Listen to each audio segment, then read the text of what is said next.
está temblando un poquitito. No se asusten, vamos a quedarnos. Les doy la hora. 7 de la mañana, 7 de la mañana, 19 minutos, 42 segundos, tiempo del centro de México. Sigue temblando un poquitito, pero pues vamos a tomarlo con una gran tranquilidad. Mientras se transmitían estas imágenes, la comunicación con el exterior se cortó abruptamente. México se sumió en el silencio.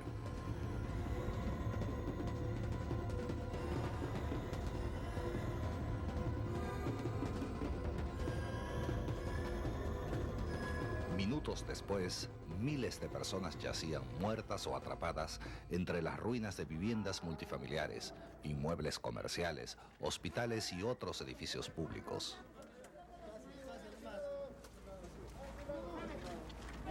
El sismo fue el más violento en la historia de México. Registró 8.1 en la escala de Richter y se le considera el más fuerte en intensidad observada en todo el hemisferio durante el presente siglo. La magnitud del desastre fue impresionante. En los pocos minutos que duró el movimiento telúrico, más de 5.000 edificaciones fueron parcial o completamente destruidas.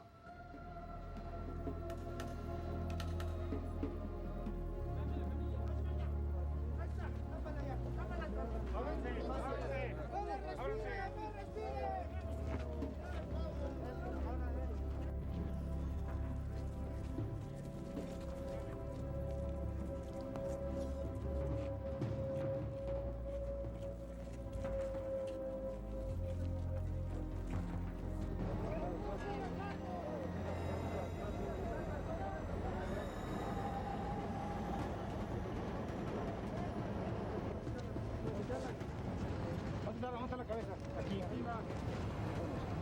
Para que lo reciba.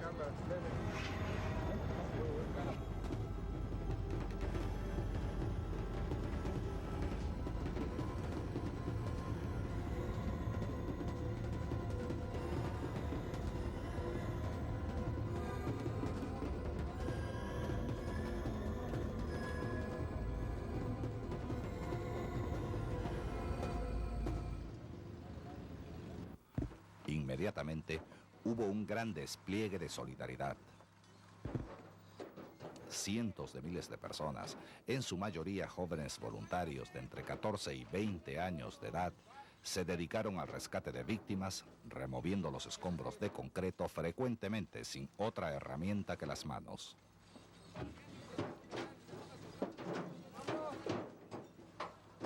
Se rescataron gran cantidad de personas que sobrevivieron a pesar de las condiciones tan adversas. Niños y adultos que estoicamente soportaron, algunas veces durante varios días, la falta de alimento, luz, deficiencia de oxígeno y la carencia total de agua.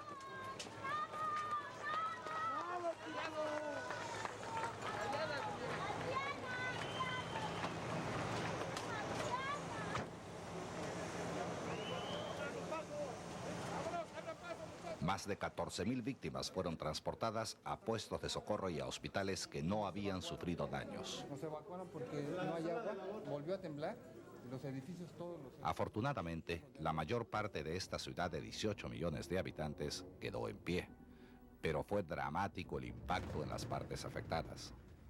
El terremoto causó pérdidas materiales que llevarán años de esfuerzo y millones de dólares en reponer. En el sector salud, 3 grandes instituciones fueron gravemente afectadas: el Centro Médico del Instituto Mexicano del Seguro Social, el Hospital General de la Secretaría de Salud y el Hospital Juárez. Solamente entre estos 3 se perdió la utilización de alrededor de 5.000 camas durante la etapa crítica posterior al terremoto. Los daños sufridos por el servicio telefónico son los más grandes en la historia de las comunicaciones. Fueron cortadas 14.500 líneas locales y los servicios de larga distancia se interrumpieron completamente. El principal medio de comunicación con el exterior fue, durante varias semanas, la red de radioaficionados, cuya actuación fue invalorable. El 20 de septiembre a las 7:40 de la tarde, un segundo terremoto con intensidad de 7.5 en la escala de Richter y con el mismo epicentro agravó la situación, causando pánico en la población. En un hospital del Distrito Federal, el personal se encontraba atendiendo a las víctimas del primer terremoto cuando la tierra comenzó a temblar por segunda vez. ¡Está incendiando! Es un foco que está prendido y no pasa nada. Si esto no fuera seguro, no estaríamos aquí. Ya, tranquilidad nada más. Está temblando. No, nada más que guarden orden. Es peligroso tener pacientes en una zona que es eminentemente sísmica, como acaba de suceder. Bueno, el edificio ha resistido extraordinariamente bien, no hay ningún problema, pero estamos causando pánico constantemente a los pacientes. Lo que queremos es que bajen todos corriendo también, porque no lo estamos haciendo, hemos pedido que sea con calma todo. Está el ingeniero aquí. Pues yo siento que el edificio está bastante dañado, está fracturado. Tiene bastantes fracturas, así es que no podemos saber si ya no va a temblar, si ya no tiembla. Les comentaba que puede quedarse así, ¿verdad? Sí. Pero puede haber un pequeño temblor y que precipite algún problema. Y que haga que se colapse el edificio. Lo que yo estaba recomendando era una evacuación tranquila, cerrar el hospital y posteriormente, cuando las cosas hayan sumado su causa normal, regresar y evaluar. En este hospital, como en muchos otros, la electricidad se cortó. Aunque se activaron los generadores de emergencia, la energía solo fue suficiente para iluminar el primer piso. Los elevadores, las incubadoras y otro equipo necesario para la atención de los pacientes no funcionó.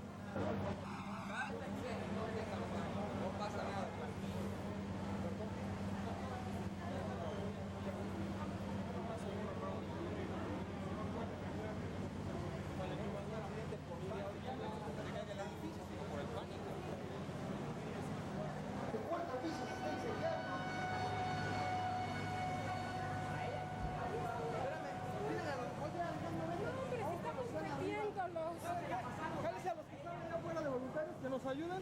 Nosotros vamos al cuarto piso con los que están ahí. Agárrate la camilla. Vamos al cuarto piso. Vámonos.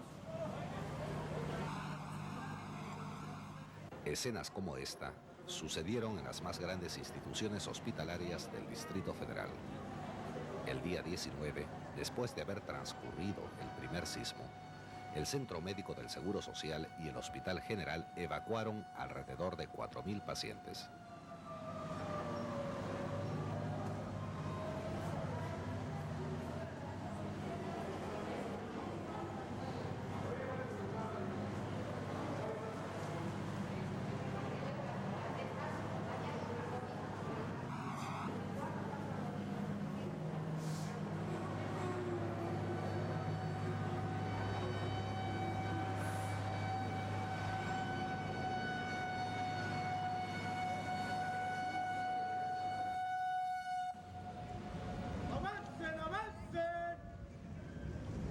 Mientras tanto, los habitantes de las zonas afectadas por los sismos abandonaban sus hogares por miedo a que sucedieran nuevos temblores y se ubicaban en parques y lugares abiertos,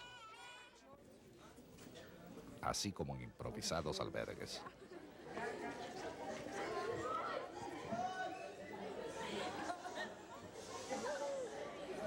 quién les vamos a pasar,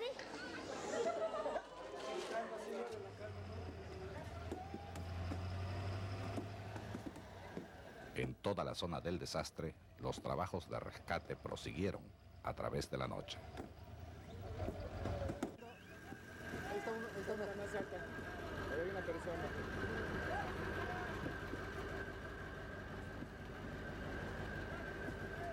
No nos comunican nada.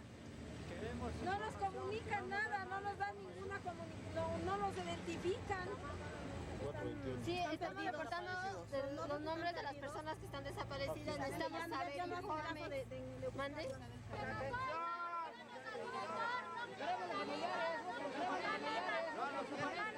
No nos quieren informar nada. No quieren que nos vayamos a trabajar. Nosotros queremos trabajar.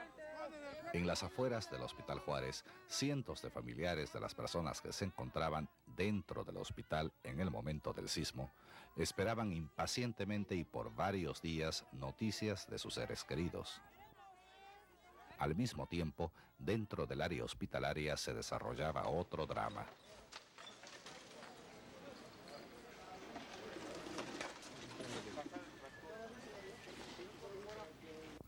cientos de rescatistas nacionales e internacionales, médicos, enfermeras, familiares y otros voluntarios trabajaban frenéticamente removiendo escombros con la esperanza de encontrar sobrevivientes entre las ruinas del que fue un activo centro de atención médica.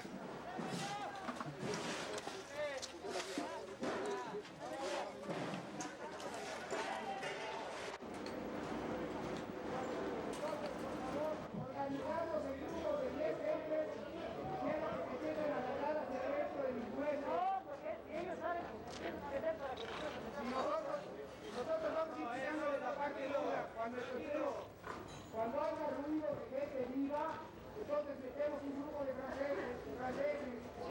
Pero la otra es, vamos quitando de las cosas que impiden acercarnos hacia la parte interior del edificio. Que asesores ellos. Yo les quiero comentar algo, yo soy ingeniero. Esta cosa no le va a pasar ya nada. Nos tocó el temblor del otro día y no se lo absolutamente. Entonces, pónganle confianza, vamos a hacer huecos hacia adentro, vamos a buscar a ver si hay gente viva en todas las casas. Vamos a orar, vamos a hacer grupos de gente que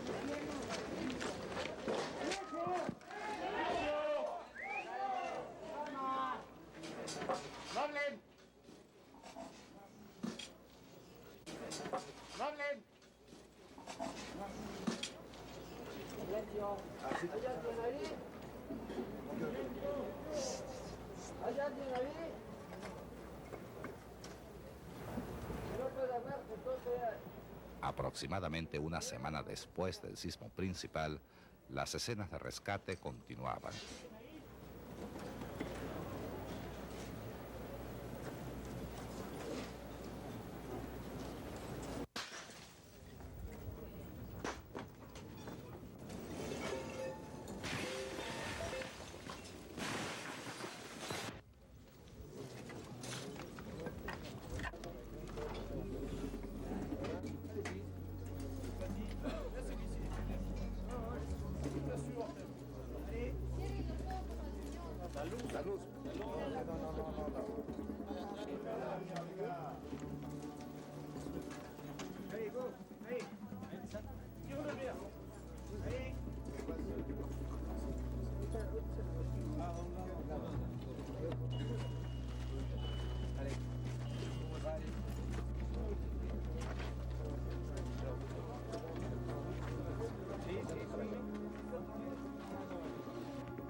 A la brevedad posible está aquí la camisa.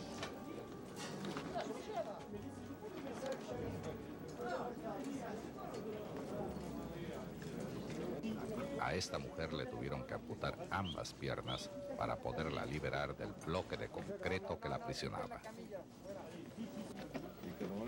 Al llegar a manos de los médicos tuvo un paro cardíaco.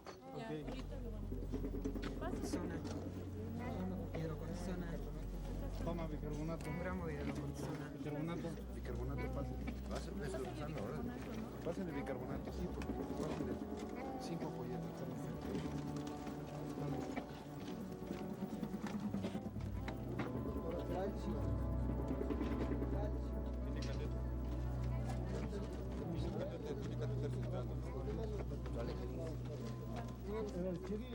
Sin embargo, fue posible salvarle la vida.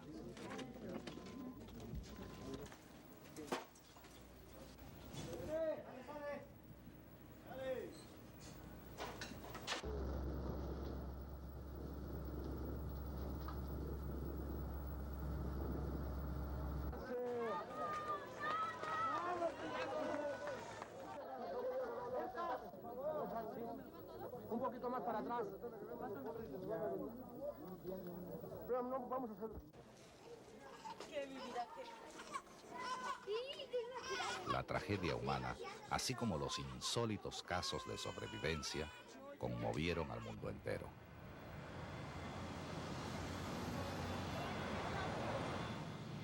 A las 24 horas de sucedido el desastre, empezaron a llegar al aeropuerto aviones procedentes de diferentes países.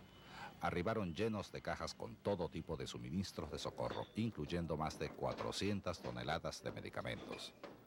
Desafortunadamente, hubiera sido mejor que la solidaridad internacional esperase a que se supiera exactamente qué necesidades tenía el país, para que el socorro realmente aliviara la situación en lugar de aumentar la confusión y el desorden.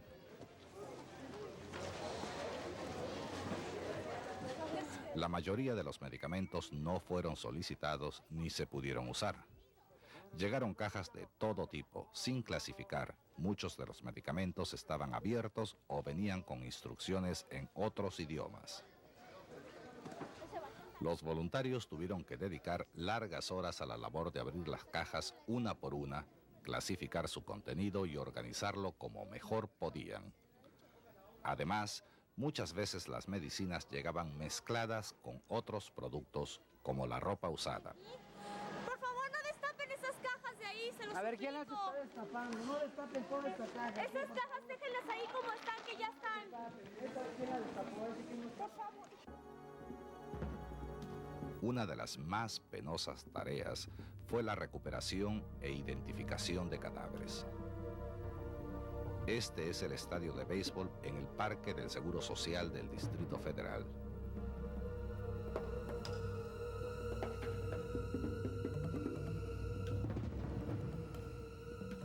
Aquí, la mayor parte de cuerpos fueron concentrados.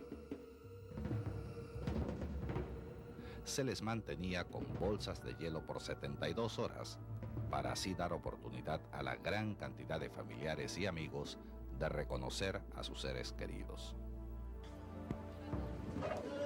Espérame tantito, cálmate, aguántame tantito. ¿De dónde viene? Chihuahua y Jalapa. Chihuahua, Jalapa. ¿Trae nombre? ¿Este es de los de la escuela? Sí. Mira, vamos a ponerle aquí prepa. 107. Porque andan todos los familiares. Ya está identificado, aquí está identificado, aquí está. A ver, perfecto. Rodríguez Escobar y también de la señorita Islas también. También la señorita Islas.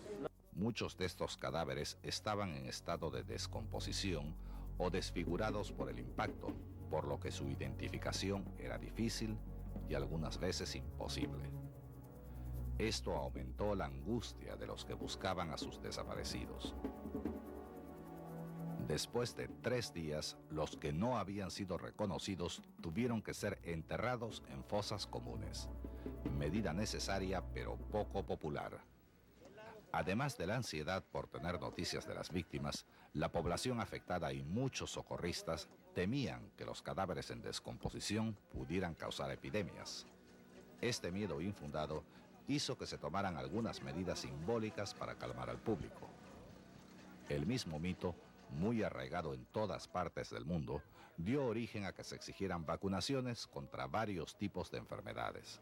Vacunas que fueron aplicadas por diversos grupos hasta que las autoridades de salud lograron explicar a través de los medios de información que las epidemias no surgen espontáneamente en estos casos y que las vacunaciones masivas representan, en una situación como esta, un desperdicio innecesario de recursos.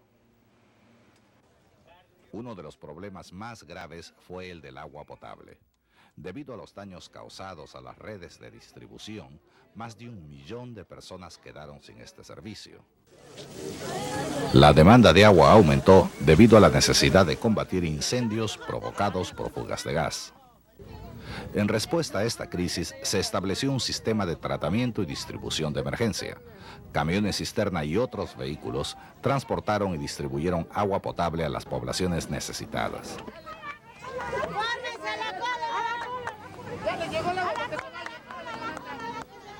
Aún así, mientras se reparaban las tuberías por un lado, algunos impacientes las rompían por otro en su afán de abastecerse. El riesgo potencial de brotes de enfermedades sí aumentó por la crisis del agua que surgió a raíz del terremoto.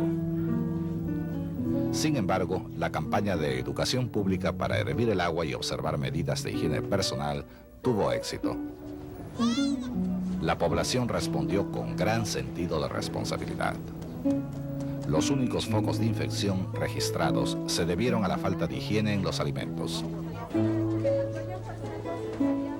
El problema del control de la calidad del agua y de la higiene se complicó porque la mayoría de los damnificados se refugiaron en plazas y parques o sencillamente en las veredas. Como se ha visto en otros países, pocos ocuparon los albergues puestos para el propósito por las autoridades.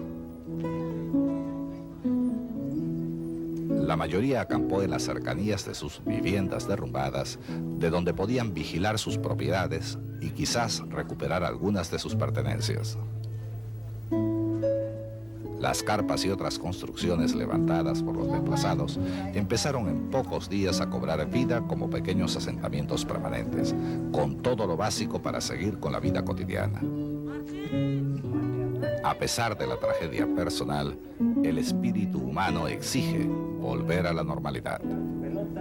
A llevar con tranquilidad también el asunto, pero buscando ese gol que empatara la situación. España jugó inteligentemente hasta ese momento del partido en que ya de plano Juan simplemente paraban la pelota, no querían saber nada más del final, era inteligentemente hasta ese momento del partido en que ya de plano Juan simplemente paraban la pelota, no querían saber nada más del final, era